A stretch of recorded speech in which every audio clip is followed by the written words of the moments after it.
आप कहीं मिल भी नहीं सकती हो। क्यों, क्या हुआ? वैसे क्या पढ़ रही हो? एक वकील अपने केस के अलावा और पढ़ भी क्या सकता है? कौन सा केस? अरे भूल गए भाई, अनीता खुराना वाला केस, जिसके बारे में मैंने तुम्हें पहले भी बताया था। याद आया, ये वही अनीता खुराना है ना, जो अपने पिता की वसीयत से जायदाद में अपने भाइयों से हिस्सा मांग रही है। वही।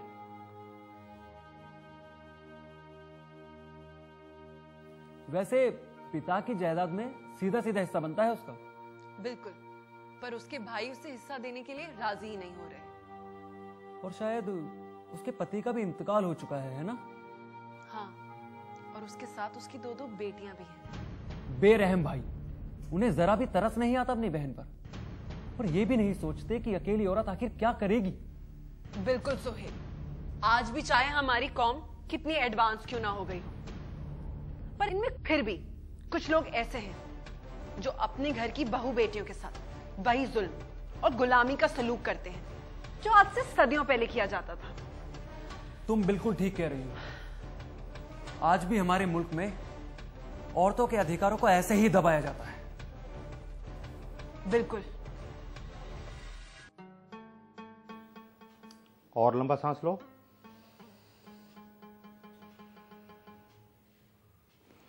ठीक है राजेश, अब तुम अपने कमरे में जाओ और मैं एक टैबलेट लिख के दे रहा हूं, किसी के हाथ मंगवा लेना, ठीक है? और कोई दिक्कत हो तो मुझे बता देना, ठीक है? अस्सलाम वालेकुम डॉक्टर जावेद। वालेकुम सलाम आपा।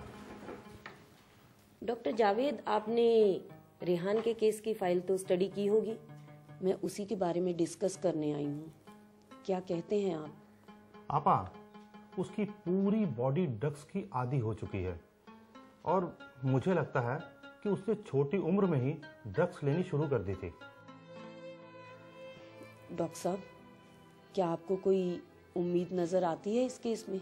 हाँ आपा, क्यों नहीं, उसके केस में अभी काफी उम्मीद है और वो जरूर रिकवर करेगा।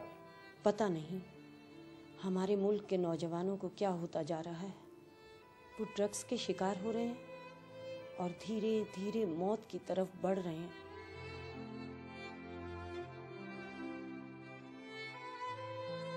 ये तो ठीक कहती हैं आपा, मेरे पास अक्सर रेहान जैसे केस आते रहते हैं। कैसे केस? छोटी उम्र में ही ये लोग ड्रग्स में इन्वॉल्व हो जाते हैं और ये अच्छे पढ़े लिखे परिवार के भी हैं और कुछ तो खुद पढ़े लिखे और एजुकेटेड हैं, फिर भी मुझे समझ में नहीं आता कि ये लोग ड्रग्स के शिकार क्यों हो जाते हैं। हमारी कौम में रोशन ख्यालात की कमी है और जिसका खामियाजा हमारे ये बच्चे भुगत रहे हैं। ये तो वजह फरमाती है पापा। लेकिन एक बात मुझे समझ नहीं आई डॉक्टर साहब। कौन सी बात? उस दिन रेहान किसी बैग के बारे में बात कर रहा था और उसी बैग के लिए उसने कुर्सी उठाकर मारपीट भी शुरू कर दी थी। हाँ आपा, एक गंदा सा बैग था, उसके बिस्तर के नीचे पड़ा था। सफाई की वजह से राम बाबू को मैंने कहा कि उसे उठा के दूर रख दो। रेहान समझा शायद वो उससे छीन के भागने लगा है, बस आओ देखना ताओ पास रखी कुर्सी उठा के उसे मारने को दौड़ा। आखिर उस बैग में ऐसा क्या था? ऐसा कुछ खास नहीं, छीना छपटी में उससे कपड़े गिरे और कपड़ों में एक फोटो फ्रेम था, शायद उसके अपनों की फोटो थी। आपा, अक्सर देखने में आया है कि इस तरह के ड्रगिस्ट जिनको अपना समझते हैं उन चीजों को अपने से दूर नहीं जाने देते। बड़े स्ट्रॉन्ग इमोशन होते हैं इनके। इमोशंस तो इमोशंस ही है ना डॉक्टर साहब। आखिर इंसान बिना एहसास के कैसे रह सकता है? आपा, नीचे गिरने से उस फोटो का शीशा टूट गया था, उस फोटो को आपके कमरे में भिजवा दिया है। आपा, मुझे लगता है उस फोटो में कुछ है, उसकी कुछ यादें उस फोटो से जुड़ी हैं। ठीक किया आपने। पता नहीं क्या कहानी है उसके घर की, अल्लाह जाने, कुछ तो हुआ होगा उसके साथ। ठीक है, अब आप मुझे इजाजत दीजिए, मैं चलती हूँ। कुछ पेंडिंग फाइल्स देखनी है।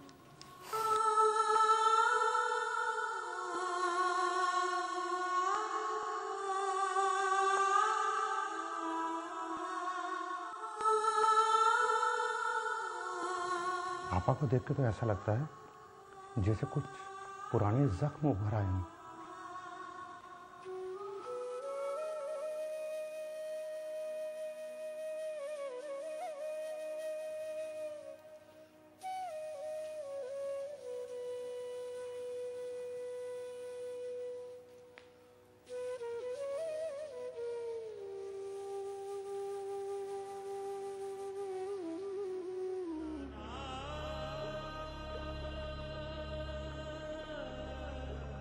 और तुम वापस नहीं लौटे यूसुफ, नहीं लौटे तुम।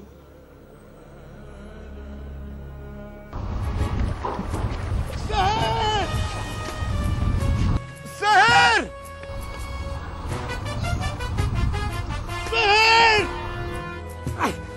सहर! सहर! सहर! सहर!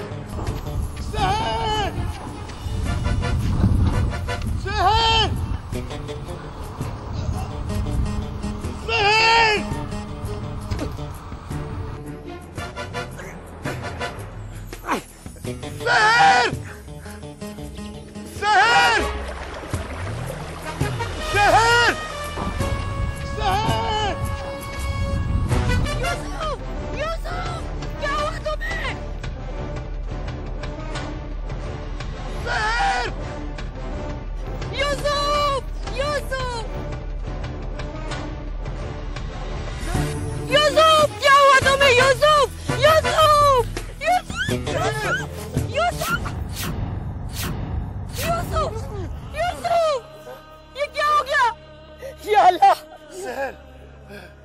ये सब क्या हो गया? तुम्हारी ये हालत। सहर, मैंने उन दहशतगर्दों को बहुत समझाने की कोशिश की, लेकिन वो मेरी जान के दुश्मन हो गए।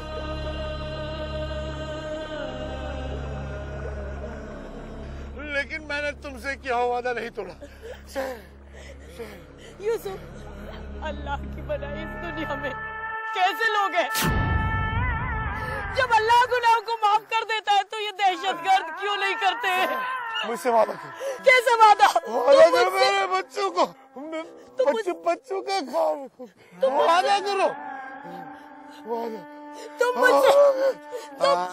मुझसे वादा क्यों ले रहे हो यूसुफ? आखिर क्या हुआ? तुम्हें कुछ नहीं होगा यूसुफ। वादा, तुम्हें कुछ नहीं होगा यूसुफ। यूसुफ, यूसुफ, यूसुफ, यूसुफ, तुम मुझे छोड़ के नहीं जा सकते यूसुफ। तुम मुझे छोड़ के नहीं जा सकते यूसुफ। मेरे बच्चों को छोड़ के नहीं जा सकते यूसुफ। तुम मुझे और मेरे बच्चों को छोड़कर नहीं जा सकते, नहीं जा सकते यूसुफ।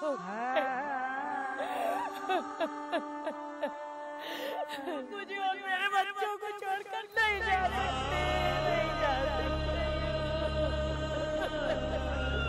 तुम्हें ये क्या हो गया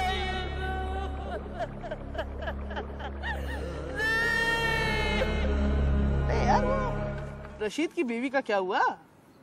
फिर से भाग गई ना? अबे ये तो वही दहशतगर्द की बीवी है, पहचाना तुमने? हाँ, यूसुफ की बीवी। अब तो ये गई काम से, दर दर की ठोकरें खानी पड़ेंगी इसे। और बेचारे इसके बच्चे, ये भी कल को दहशतगर्दी बनेंगे। यूसुफ तो शुरू से ही ऐसा ही था, इसको फंसा के शादी कर ली, लेकिन जो इसके साथ हुआ है ना, अल्लाह ही बचाए यार।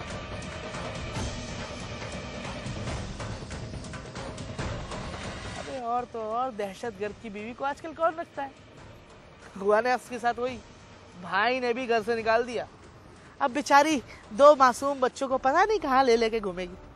मुझे तो डर है कहीं इसके बच्चे भी दहशतगर्द ना बन जाए। वैसे एक बात कहूँ, दहशतगर्दों के साथ तो होना ही चाहिए, क्योंकि एक तो वो पूरे समाज को गंदा करते हैं, उसके बाद अपने मुल्क को भी गंदा करते हैं।